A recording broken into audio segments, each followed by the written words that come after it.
Dokkum is 2 nije ondernemers rieker. De broertjes Figo en Len van 9 en 10 jaar binnen suikerjunks begonnen. Een idee dat ontstien is aan de keukentafel. Ze verkeerpje snoep en brengen bestellingen binnen Dokkum bij de meesten thuis. En het inpakken? Dat duggen ze heel nog zelf. Als we zakjes hebben, pakken we een zakje die klaar is. Die gaan we vullen. En dan gaan we het in een tas doen en dan in nog een tas. En vaak gaan we dan op de fiets en bezorgen en soms ook niet. Dus zoiets vullen we dan met snoep en overal eentje van. En als het dan niet goed is, dan doen we van alles en nog wat bij. En dan tot de 200 gram. En ik zie hier op die zakjes ook een hele mooi logo. Hebben jullie die zelf gemaakt?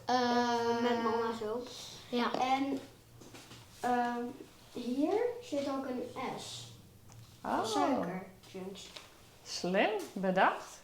Nou, dat hebben we niet zelf bedacht, maar daar zijn we gisteren achter gekomen.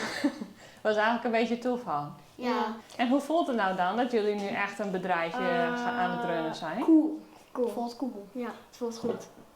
Voelt goed. Ja, want jullie hebben al best veel bestellingen binnengekregen, toch? Ja, 77. Zo. En nu hopen jullie natuurlijk dat er veel meer bestellingen komen, dat jullie veel geld gaan verdienen. Ja. Maar wat wil je gaan doen dan met dat geld? Iets ergens voor. Waarvoor? Een Lego-trein. En jij, Len? Ja, dat weet ik nog niet. Maar ik wil wel veel euro hebben, want met veel euro kan je vaak ook meer dingen. Of iets heel leuks. Zoals een Nintendo.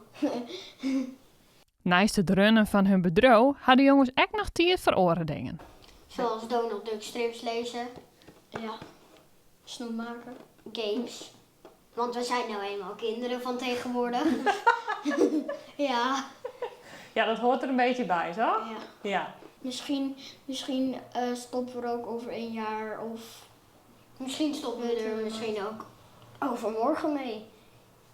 Maar misschien ook over 10 jaar. En je kunt ook gewoon hebben dat je het zo druk krijgt dat je ermee stopt.